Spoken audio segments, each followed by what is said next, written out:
y juntos lo leamos y oremos. ¿Listo? Entonces miren lo que dice. ¿Ya lo tienen conmigo? Volvieron los 70 con gozo diciendo, Señor, aún los demonios se nos sujetan en tu nombre. Y les dijo, yo veía a Satanás caer del cielo como un rayo. He aquí os doy potestad de hollar serpientes y escorpiones y sobre toda fuerza del enemigo, y nada os dañará. Pero no os regocijéis de que los espíritus se os sujetan, sino regocijaos de que vuestros nombres están escritos en los cielos. Amén. Oremos. Padre, queremos pedirte en esta mañana tu gracia, tu bendición sobre nuestras vidas. Déjanos meditar en esta mañana en tu palabra, déjanos meditar en ti.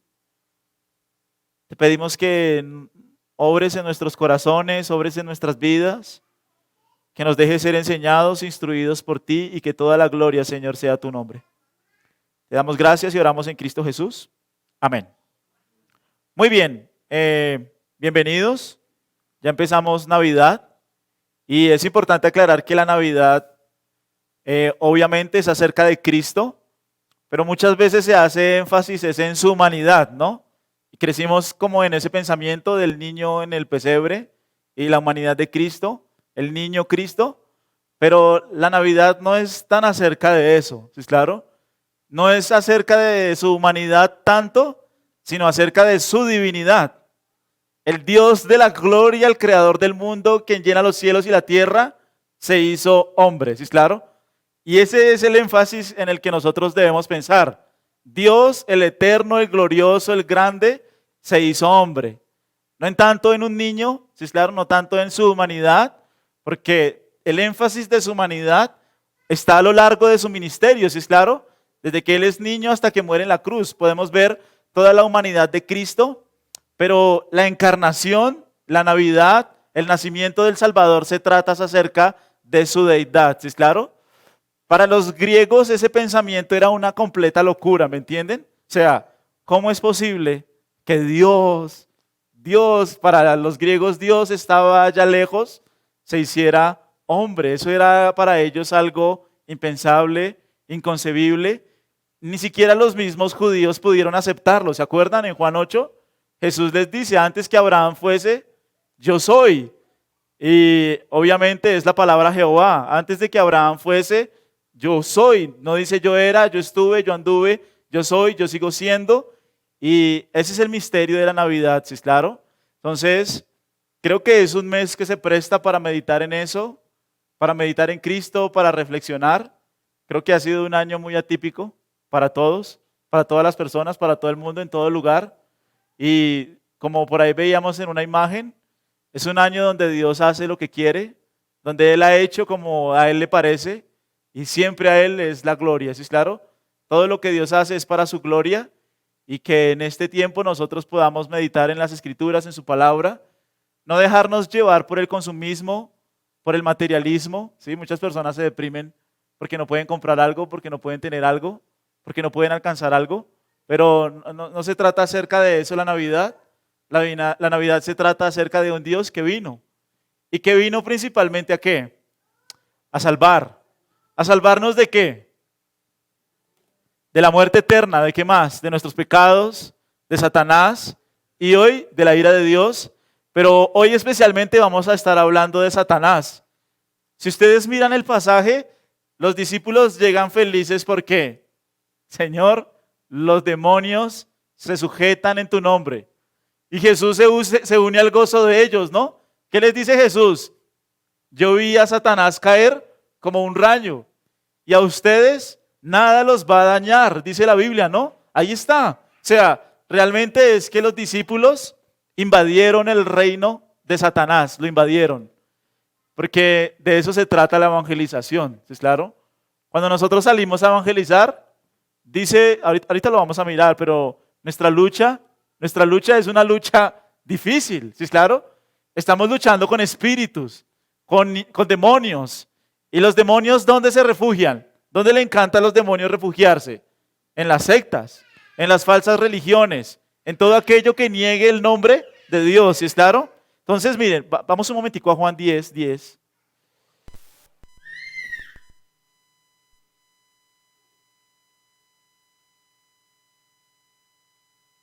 ¿Juan es ahí vecino de Lucas?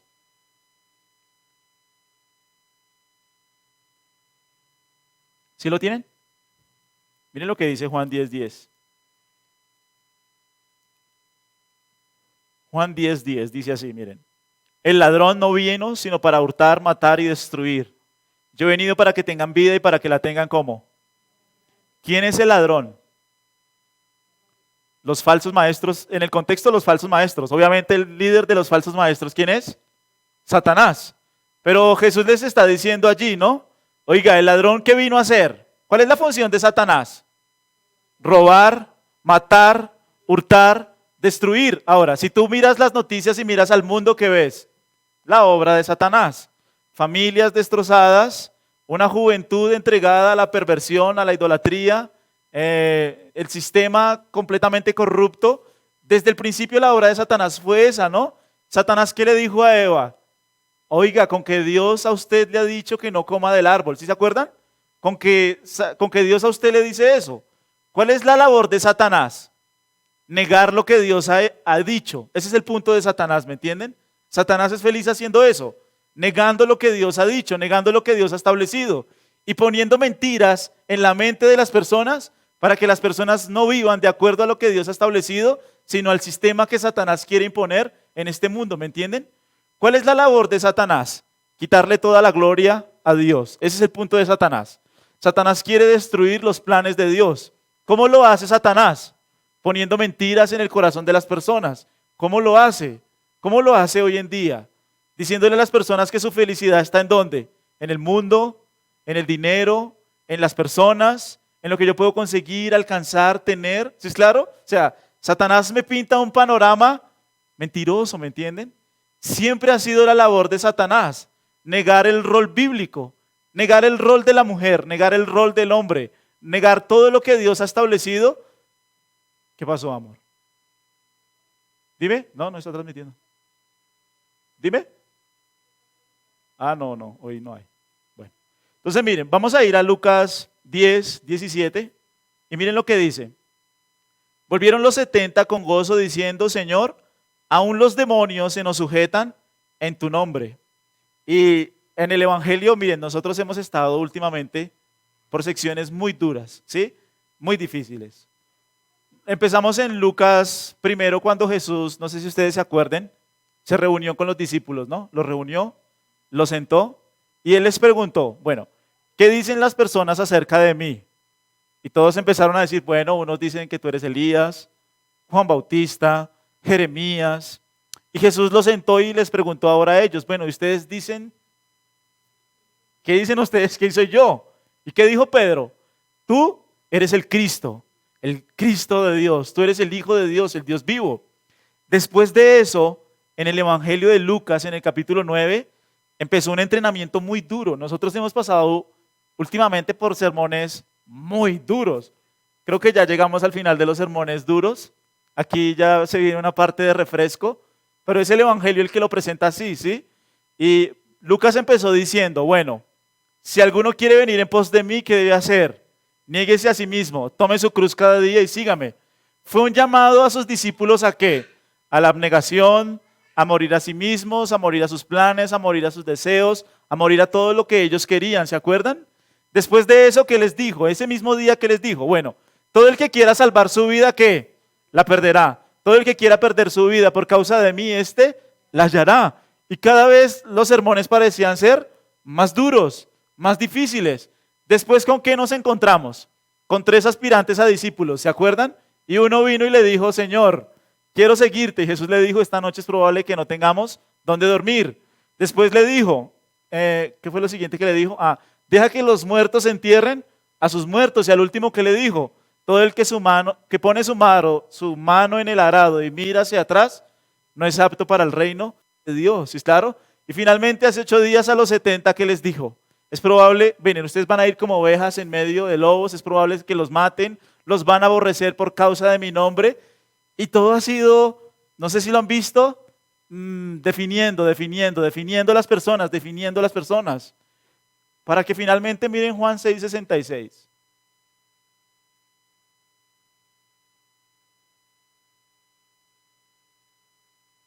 ¿Qué sucedió en Juan 6:66?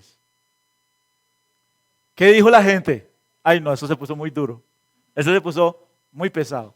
Mejor vamos a hacer otras cosas porque esto se está poniendo duro, difícil, pesado y se fueron, ¿sí es claro?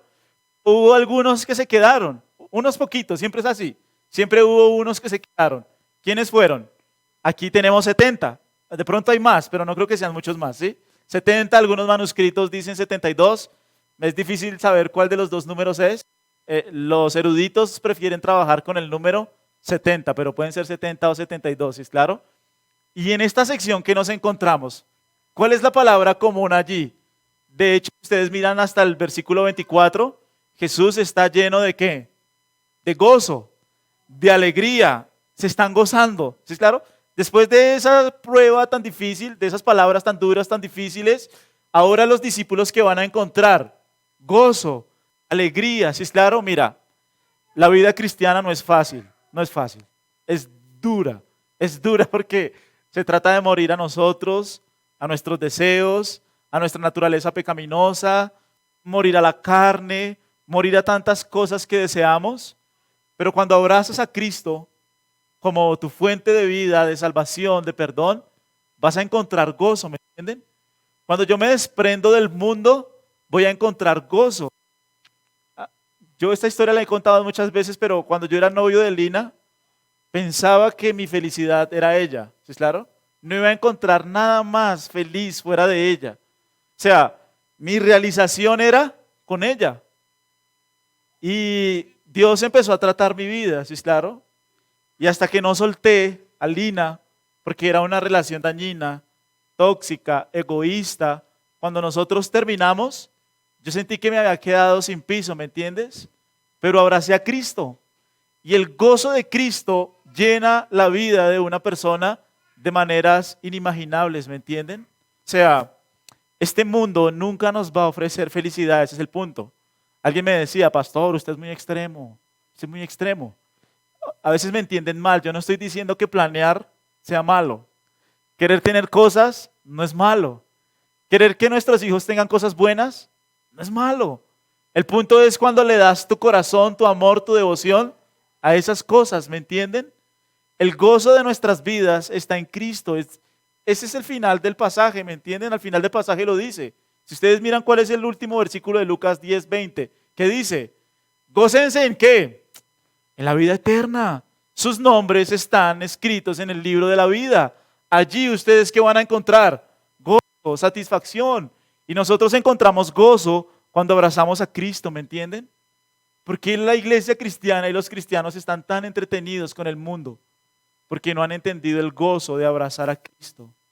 No han entendido el gozo de abrazar la salvación, de abrazarlo a Él, de meditar en su palabra, de meditar en la oración, de ser llenos de Él. ¿La vida cristiana es difícil? Sí. ¿Es dura? Sí. ¿Hay que morir a mucho? Sí. Pero vas a encontrar un gozo que no vas a encontrar en ningún lado, ¿me entienden? En ningún lado. Este gozo. Nosotros en el mundo tenemos momentos de felicidad, claro, momentáneos. El pecado nos ofrece un placer ¿qué? Momentáneo, efímero, ¿sí es claro? Y el pecado nos ofrece una seguridad que es como momentánea, ¿sí es claro? Momentánea. Pero es un gozo que muere, es un gozo que se acaba, es un gozo que nos llena. Esa es la historia del hombre, ¿me entienden? Y esa es la obra de Satanás. Satanás quiere que pongas tu gozo en este mundo, en una persona, aquí, ahora, y tratas de llenar tu necesidad, tu vacío en esas cosas, y nada podrá saciarte. Solo el gozo de la salvación que es en Cristo puede llenar nuestras almas necesitadas de Dios, de Él, ¿sí es claro? Entonces, de aquí en adelante vamos a encontrar gozo en Cristo. Ahora miren el versículo 17, ¿qué dice?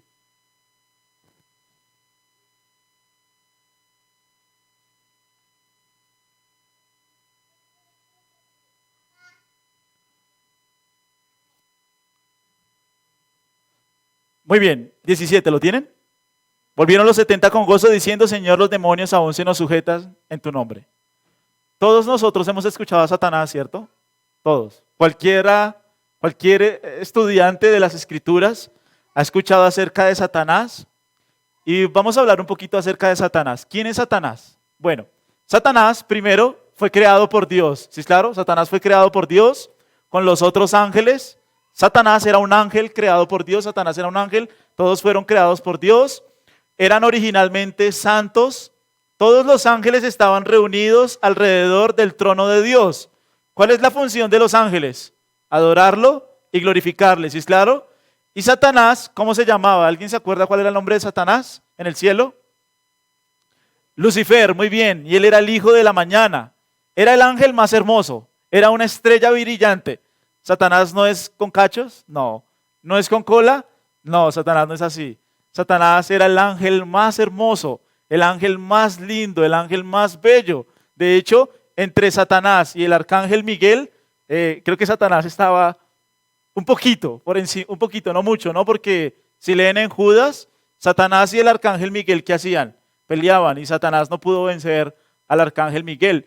Pero el arcángel Miguel le pidió ayuda a Dios para que detuviera eso, ¿sí es claro? Entonces, como que Satanás en el reino de los ángeles era el más hermoso, era el más bello, era el cantante, ¿no? Él era el que tocaba el arpa en el cielo, era el líder de adoración en el cielo de la música.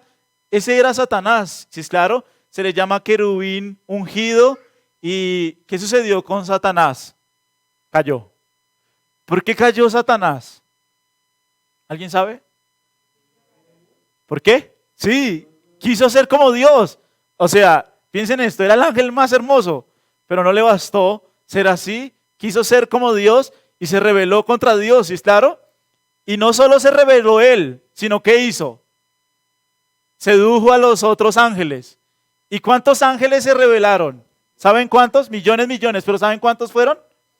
Una tercera parte de todos los ángeles, ¿me entienden? O sea, Satanás logró convencer a una tercera parte de todos estos ángeles. Ahora, estos ángeles cayeron. ¿Y qué sucedió en el momento que cayeron los ángeles? Fueron echados del cielo, fueron expulsados del cielo, ¿sí es claro? Esos ángeles que fueron expulsados del cielo se conocen hoy como demonios. Esos son los demonios, los ángeles expulsados del cielo. Ahora, ¿ellos pueden recibir perdón? No, no tienen perdón, no tienen redención, no tienen salvación. Ellos saben su destino. ¿Se acuerdan cuando Jesús se encontró con los demonios? ¿Ellos qué le decían? No nos mandes al abismo. Y Jesús sabía que todavía no es el tiempo de enviarlos al infierno. Eso va a suceder en el final de todos los tiempos, ¿sí es claro? Pero Satanás es seductor.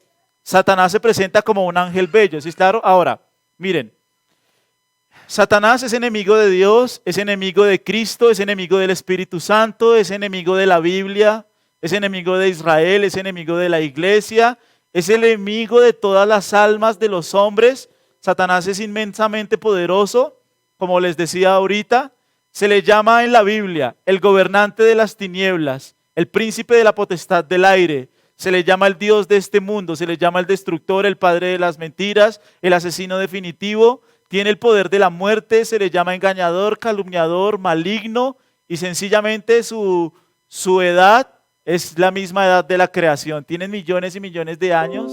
Satanás, los demonios, tienen muchos años, tienen mucha edad y todos nosotros sabemos y conocemos algo acerca de él, ¿sí es claro? Ahora, miren primera de Juan 5:19.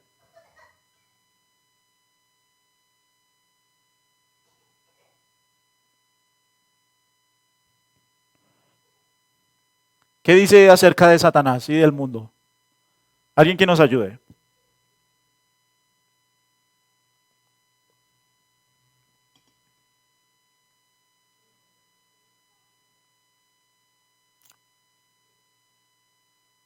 ¿Qué dice?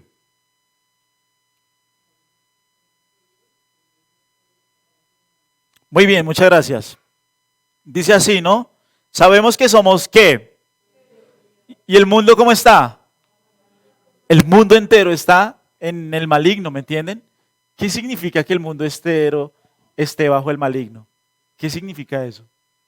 Básicamente es que Satanás tiene un sistema, ¿es claro? Satanás tiene un sistema en el cual quiere llevar a las personas a negar a Dios. Por ejemplo, Dios en su palabra instituyó el matrimonio, ¿es claro? ¿Cómo es el matrimonio a la luz de la Biblia? Hombre y mujer, ¿es claro? Es lo que dice la Biblia. Hombre y mujer, varón y hembra los creó y los bendijo y les dijo Dios, multiplíquense, llenen la tierra, sojúzguenla. Ahora, Satanás quiere idear un sistema donde las personas, ¿qué? Digan, no, ¿sabes qué? Tal vez eso no es así. Tal vez está bien hombre con hombre, mujer con mujer, hombre con animal, mujer con animal. Cantidad de perversiones que quieren negar lo que Dios hizo, ¿me entienden? Dios creó a la mujer hermosa, la belleza. ¿Satanás qué quiere hacer? La sensualidad, la lujuria, ¿me entienden? O sea, Satanás siempre quiere pervertir los planes de Dios. Y él idea un sistema en que las personas vayan en contra de Dios. Y adivinen quiénes estaban ahí. Todos nosotros estábamos en el reino de Satanás. Todos nosotros, menos los niños, ¿sí es claro? Los niños no están en el reino de Satanás. ¿Por qué? Porque Jesús dijo, ¿no? El de ellos es el reino de los cielos.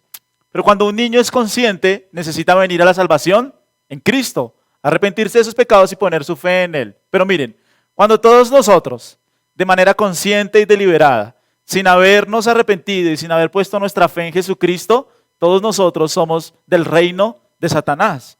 Y andamos en función de sus deseos y vivimos en función de sus planes. No pienses en Satanás como alguien con cachos, no.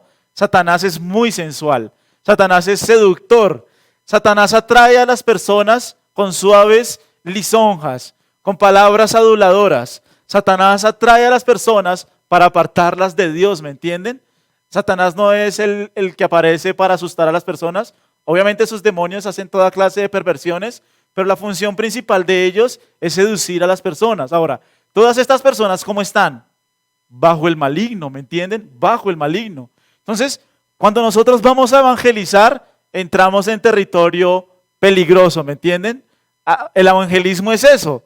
El evangelismo es guerra contra Satanás. Estamos en una operación de rescate y básicamente hay que conquistar a las personas del poder de los demonios. Esa es la misión de la iglesia. Por eso los 70, ¿cómo regresaron? Están felices, Señor. Hemos vencido a Satanás. Los demonios se están sujetando en tu nombre, ¿me entienden? ¿Por qué? Porque de eso se trata el evangelismo, es la misión de la iglesia, librar a las personas de su esclavitud, del poder del pecado. ¿Sí es claro? Miren, principalmente el evangelismo no se trata de que yo convenza a alguien, ¿sí es claro? Porque yo puedo presentarle a mi amigo, a mis papás, a mis compañeros, a mi familia. Yo puedo presentarles argumentos convincentes acerca de Cristo y acerca del Evangelio. Pero si el poder de Dios y el poder del Espíritu Santo no obran en esas personas, nunca nosotros por nuestras fuerzas las vamos a poder liberar, ¿me entienden? ¿Quién puede romper el corazón de una persona que antes amaba la pornografía, la lujuria, el sexo, el trago, el alcohol, el orgullo, la rebeldía? ¿Quién puede romper esa persona para cambiar sus deseos? Ningún argumento, ¿me entienden? Ningún razonamiento, nada. Solamente el poder de Dios es que puede librar a las personas de las garras de Satanás, ¿sí es claro? ¿Sí me entienden? Jesús lo dijo en Juan 8, ¿se acuerda? Vosotros, le dijo a los judíos, vosotros sois de vuestro padre, el diablo. ¿Y los deseos de vuestro padre qué? Ustedes quieren hacer. Él ha sido como homicida desde el principio. O sea, o eres hijo del diablo o eres hijo de Dios, no hay intermedios. Allí estamos nosotros, tu familia, tus conocidos, tus amigos, están en el reino de Dios o están en el reino de las tinieblas. Y el evangelismo se trata de eso, de que Dios, por gracia y por misericordia, obre en el corazón de un pecador para poder librarlo del mundo en el que vive, ¿me entienden? Solo el poder de Dios puede hacerlo. Y los 70 están como gozosos, ¿sí es claro? Miren un momentico Génesis 3:15.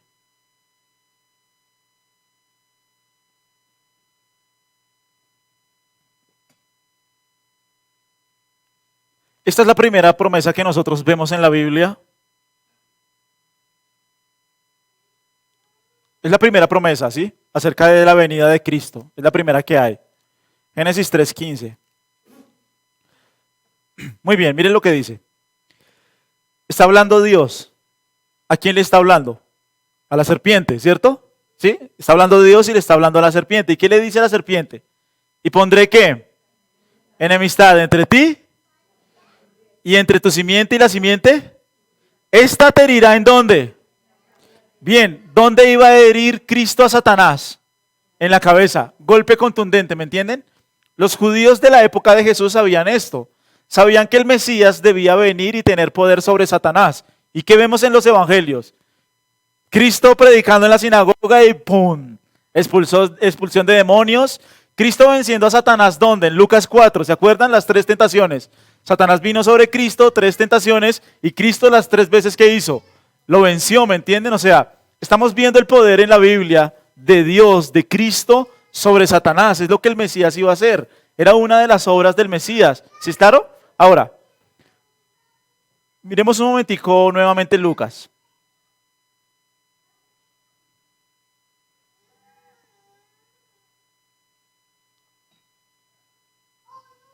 Miremos Lucas 10. Miren el versículo 17. Volvieron los 70 con gozo diciendo, ¿qué dijeron los 70?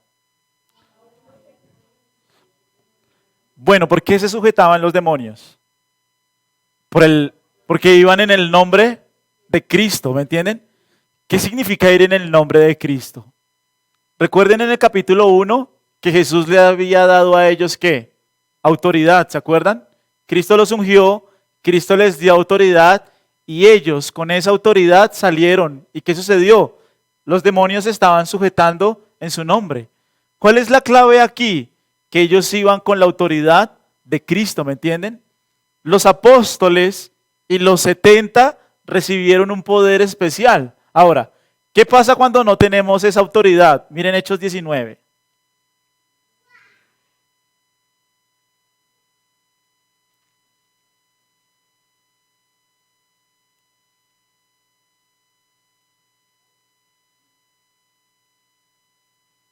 ¿Lo tienen allí? Miren el versículo 13. Pero alguno de los judíos, ¿qué le gustaba hacer a los judíos?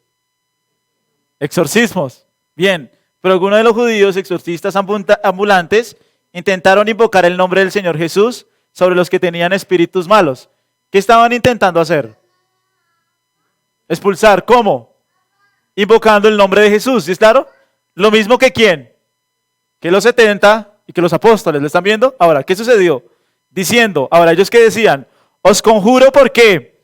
Por Jesús, el que predica Pablo. Había 7 hijos de un tal Esceva judío, jefe de los sacerdotes, que hacían esto. Pero respondiendo el espíritu malo, dijo, a Jesús conozco, o sea, la autoridad de Cristo ¿qué? La conozco. ¿Y qué más? Y sé quién es Pablo, pero ¿ustedes qué? ¿Quiénes son ustedes? Y el hombre en quien estaba el espíritu malo saltando sobre ellos y dominándolos pudo más que ellos, de tal manera que huyeron de aquella casa. ¿Cómo? ¿Qué hizo el espíritu malo? Les pegó por ponerse a hacer lo que no tenían que hacer. Ellos no tenían ninguna autoridad. ¿Quiénes tenían la autoridad? Cristo, los apóstoles. Y eso, el exorcismo en la época de Jesús era tan común. Es lo mismo que vemos hoy en día con la Iglesia Católica, ¿no? Vienen a exorcizar, ¿no? Y dice que la persona queda liberada. Y sí, la persona queda liberada. Pero si no es habitada por el Espíritu Santo en fe y en arrepentimiento, vienen 7 espíritus otra vez y toman el control de esa persona, ¿me entienden? El exorcismo no hace nada. ¿Qué es lo que libera a las personas? Volvamos a Lucas 9. 10, perdón. Yo no sé por qué todavía estoy en Lucas 9. Lucas 10. Miremos Lucas 10 en el versículo 9.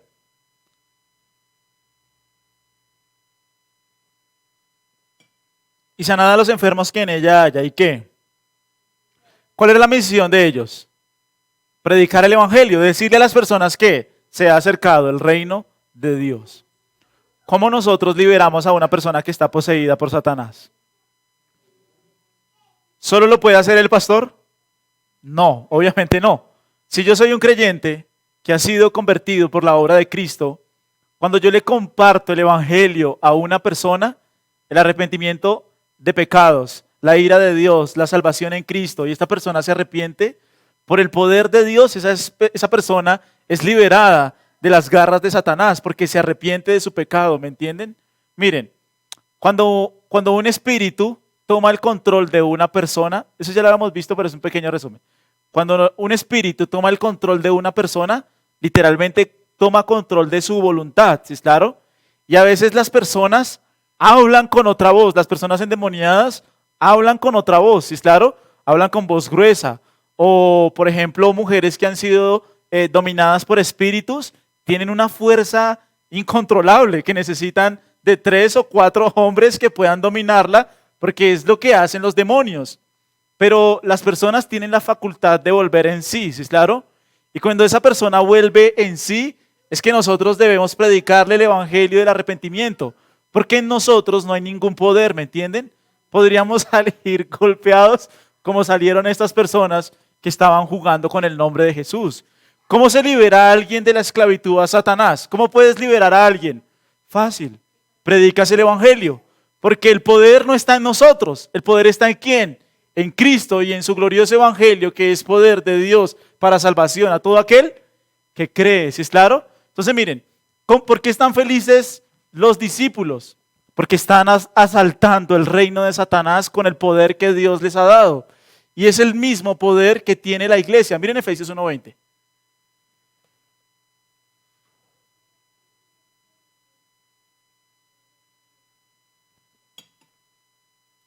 ¿Tienen Efesios 1:20?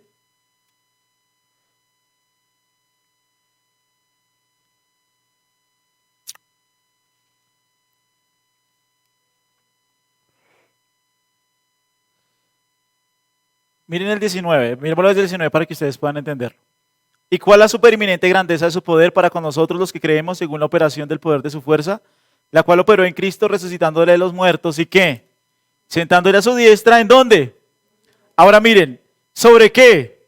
Todo principado y autoridad y poder y señorío. Cristo está por encima de ¿quiénes? De todos los demonios, de Satanás, de todo el reino maligno. Ahora mire, y sobre todo nombre que se nombra no solo en este siglo, sino también en el venidero. Miren el 22. Y sometió todas las cosas, ¿dónde? Y ese poder del que viene hablando, ¿qué hizo? Lo dio por cabeza sobre todas las cosas, ¿a quién? ¿Qué tiene la iglesia? El poder del evangelio, ¿me entienden? El poder del evangelio es el que libera a las personas. Miren, el mensaje del evangelio es difícil, pero es el mensaje que libera, ¿me entienden? Cuando le decimos a un pecador que va a ser juzgado, que va a ir al infierno, pero necesita arrepentirse en Cristo, y si Dios por misericordia obra con ese mensaje en el corazón de una persona, ¿sabes qué ha sucedido? Has ganado un alma. ¿Y qué sucede cuando se gana un alma? ¿Hay gozo en dónde? ¿Se acuerdan? Trajo la oveja perdida y ¿qué dijo? Qué gozo, hay gozo en el cielo porque un pecador que se ha arrepentido. ¿Quién tiene el poder de liberar a las personas del reino de Satanás? Los cristianos, la iglesia tiene ese poder. ¿Cómo lo tiene? Predicando el mensaje glorioso y bendito de ¿qué? Del evangelio, de Cristo, las riquezas de Cristo, ¿me entienden? ¿Por qué están felices los discípulos?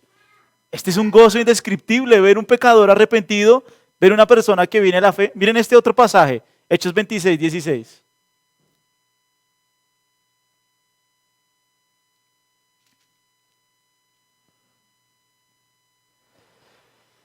Muy bien, ¿lo tienen? Aquí está hablando Pablo con Agripa, no con alguien que tiene gripa, con el rey Agripa, ¿sí? El rey Agripa. Está hablando Pablo. Y miren lo que dice Pablo. Jesús le dice a Pablo en el camino a Damasco, cuando Pablo se convirtió, ¿se acuerdan? ¿Sí? Miren el versículo 16.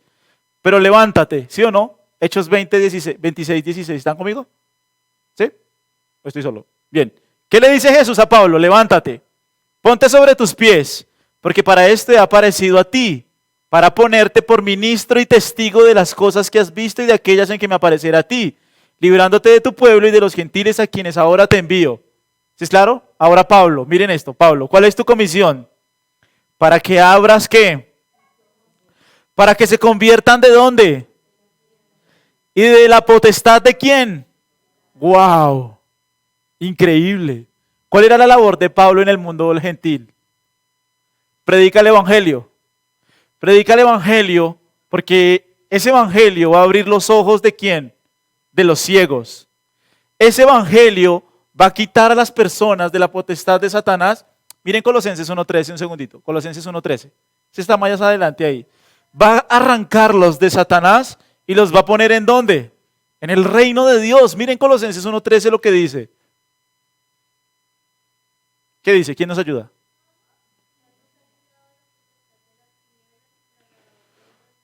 Muy bien, Él nos libró ¿de dónde? ¿Sí ven? Y con el evangelio ¿qué hizo? Los trasladó ¿a dónde? ¿Al reino de quién? De su Hijo. ¿Qué es el evangelismo? Es guerra. Vamos a guerra con demonios, guerra con Satanás. Predicamos el evangelio y está con nosotros ¿quién? El poder de Cristo. Ahora, miren a Jesús. Vuelvan a Lucas 9. Hoy los tengo con la Biblia movida. Lucas 10, perdón.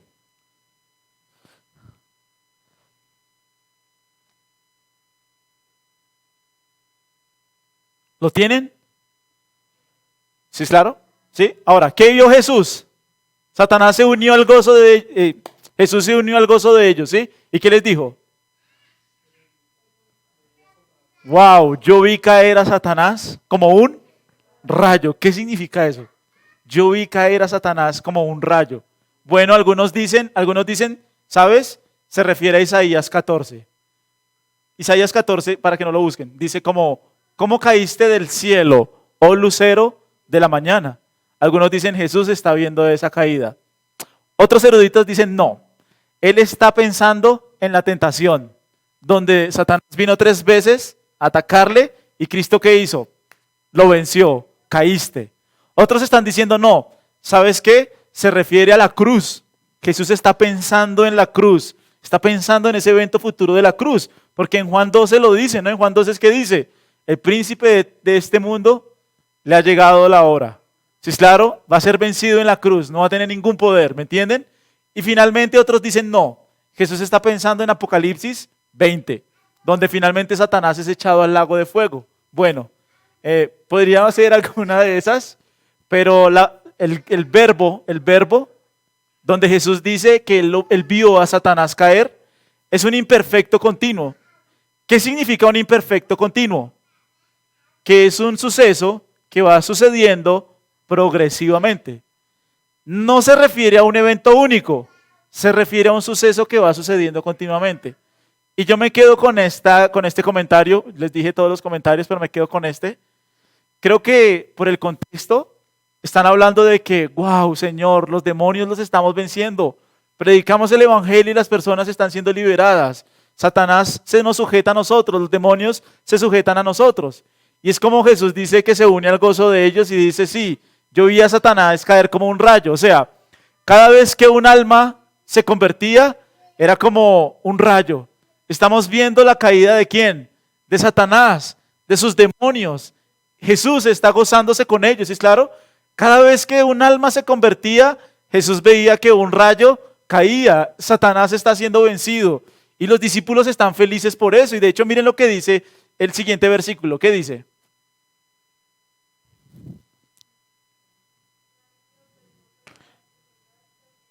Bueno, aquí os doy potestad de hollar ¿qué?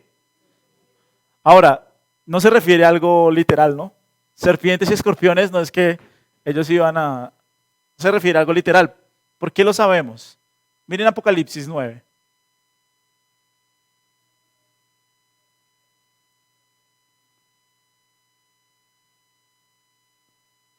¿Lo tienen? Miren el 9, el 10. Solo miremos el 10 para no extendernos ahí. Bien, ¿quién nos ayuda?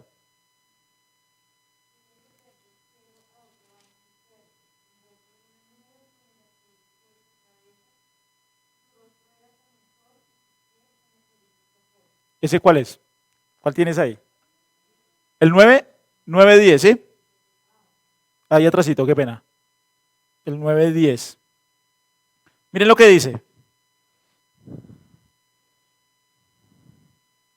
Sí, señora, muchas gracias.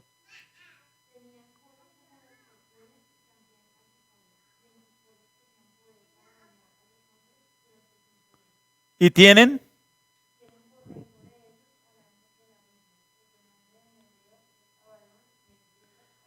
Apocalipsis 9, ¿se acuerdan qué sucede? Dios abre las puertas del abismo. ¿Y quién sube? Todos los demonios suben. Ahora, esos demonios que suben, todos los demonios que suben en la era final, van a ser un poder destructivo impresionante, ¿sí es claro? Pero en el versículo 10, ¿cómo se refiere a esos demonios?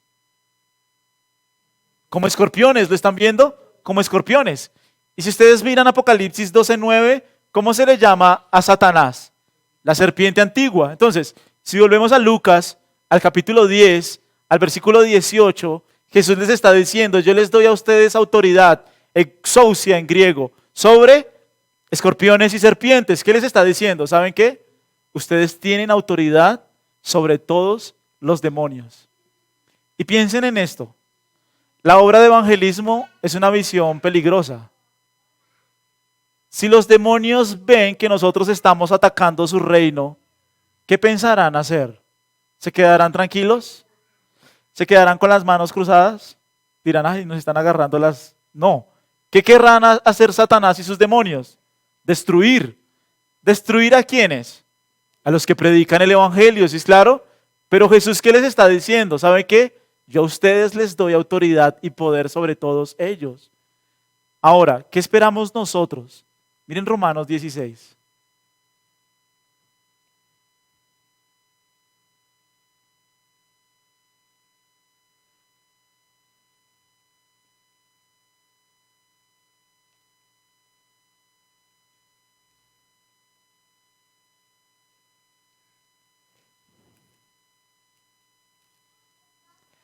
Miren Romanos 16:20.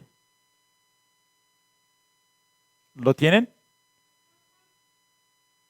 ¿Y el Dios de paz qué hará? ¿A quién? ¿Bajo qué? ¿Satanás puede hacerle daño a los creyentes? Nunca. Satanás no puede tocar un pelo de un creyente. Si Dios, a menos que Dios lo permita, ¿sí es claro? Como lo permitió con Job, como lo permitió con Pedro y como lo permitió con Pablo. ¿Se acuerdan, Pedro? Satanás os ha pedido, Pedro, para zarandearos y he rogado al Padre para que tu fe no falte. ¿Se acuerdan? Satanás fue donde Dios y le dijo, bueno, Job teme a ti de balde, tú cuidas a Job. Y Job le dijo, bueno, Dios lo permitió, ¿me entienden? Lo mismo con Pablo, en 2 de Corintios 12, donde Pablo dice que él le ha enviado un mensajero de Satanás para que le abofetee. O sea, estos casos donde Satanás toca creyentes es porque Dios lo permite y Dios tiene el control. Pero nunca, nunca Satanás pudo dañarlos a ellos. Todos estos eventos donde Satanás actúa es porque Dios quiere purificar a los creyentes, ¿me entienden? Pero Satanás no tiene ningún poder contra nosotros. Nosotros tenemos el Evangelio. Miren 2 de Tesalonicenses 3:3, ya para ir terminando.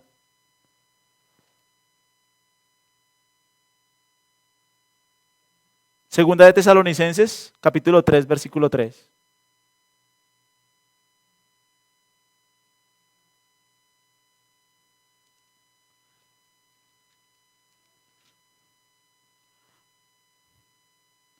¿Qué dice acerca del Señor? Miren. ¿Pero qué? Fiel es el Señor. ¿Qué Él qué hará? Os afirmará y os guardará ¿de qué? Del mal, ¿me entienden? Y miren primera de Juan 4:4 para mirar ese último. Primera de Juan 4:4.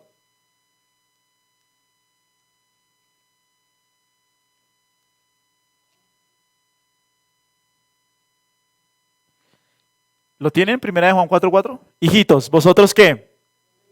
Sois de Dios y los habéis vencido, porque mayor es el que está en vosotros que el que está en ¿dónde?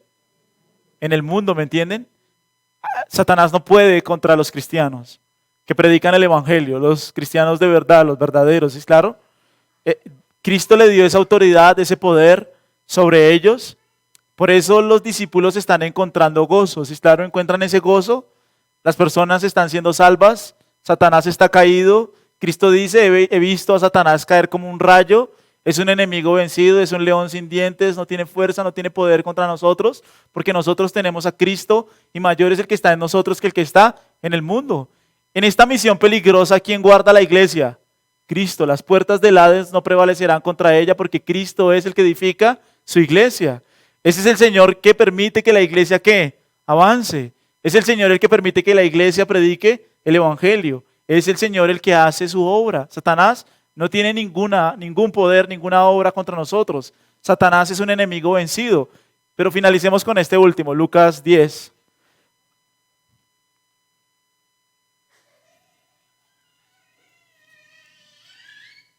Miren el versículo 20. Lucas 10, 20. Y terminemos con este. Miren lo que dice.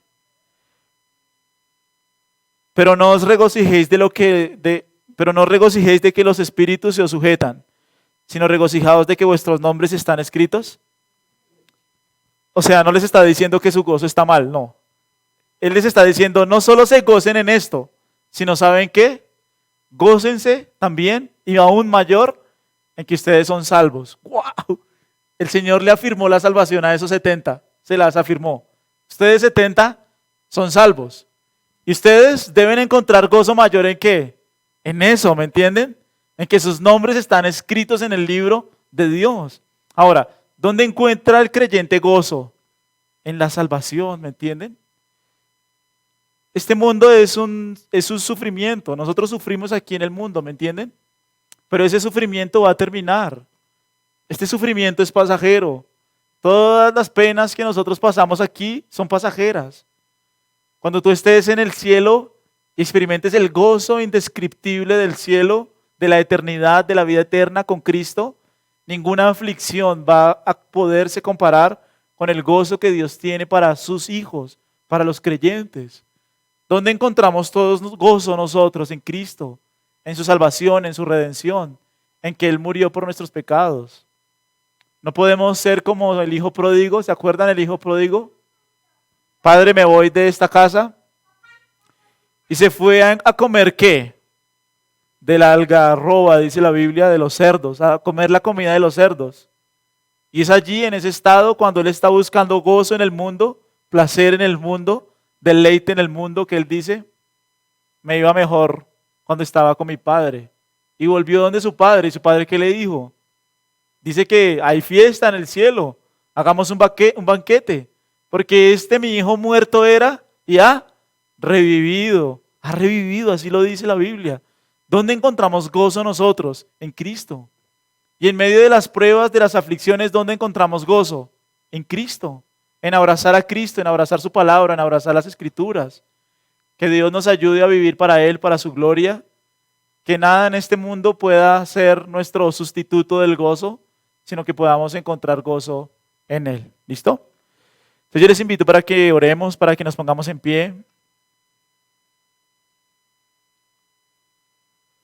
Para que ustedes allí donde ustedes están puedan en esta mañana hablar con Dios. Que ustedes puedan acercarse a Él, acercarse a su palabra. Señor, gracias por este día, gracias por este tiempo. Gracias porque tú has hecho una obra tremenda, formidable, Señor, en nuestras vidas. Nosotros estábamos muertos, Señor, en delitos, en pecados. Nosotros éramos esclavos de este mundo, esclavos de Satanás, esclavos de nuestros deseos, de nuestras pasiones. Pero tú, por gracia, por misericordia, Señor, nos has trasladado del reino de las tinieblas al reino de tu amado Hijo, en quien tenemos redención por tu sangre, el perdón de pecados. Te pedimos que nos permitas encontrar gozo en ti, que aún en medio de las pruebas, de las aflicciones, de las dificultades, podamos encontrar el gozo, Señor, en ti. Que nuestro gozo, nuestra alegría, nuestro deleite, Señor, siempre seas tú, siempre seas tu palabra. Guárdanos en este tiempo, guárdanos en ti. Guarda nuestras vidas, Dios, conforme a las Escrituras. Sustenta nuestras vidas, Señor, en ti. Y danos la gracia, Señor, de siempre permanecer en ti y en tu palabra. Bendice nuestro camino, bendice nuestras vidas, nuestra familia, nuestro hogar, Señor. Ayúdanos a permanecer en ti, ayúdanos a amarte a ti. Ayúdanos a vivir para tu gloria, Señor, para honrarte a ti, para dar gloria a tu nombre, Señor. Danos la sabiduría de andar en tus caminos. Danos la sabiduría, la gracia, Señor, de andar en ti, de amarte a ti. Gracias porque tú eres el Rey de gloria. Porque en esta Navidad celebramos que el Dios de la gloria se encarnó, se hizo hombre. Juan lo dice, vimos su gloria, gloria como del unigénito del Padre, lleno de gracia y de verdad. Porque las cosas que hemos visto y oído, esas os anunciamos, para que vosotros tengáis comunión con Jesucristo y con todos nosotros.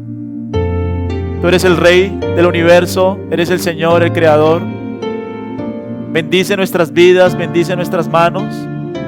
Danos la gracia de honrarte en nuestro trabajo, en nuestra familia, con nuestros amigos. Que la palabra de Cristo nos guarde, que la palabra de Cristo selle nuestro corazón, que la palabra de Cristo nos bendiga. Señor, gracias porque Satanás es un enemigo vencido. No tenemos que reprender, atar, no tenemos que hacer ninguna de esas payasadas, porque hay una promesa de protección en ti. Fiel es el Señor que los guardará de todo mal. Mayor es el que está en nosotros que el que está en el mundo. Mayor es Cristo el Señor, quien está por encima de todas las cosas, y a Él es la gloria. Padre, gracias por tu palabra, por este tiempo, te exaltamos y oramos en Cristo Jesús. Amén.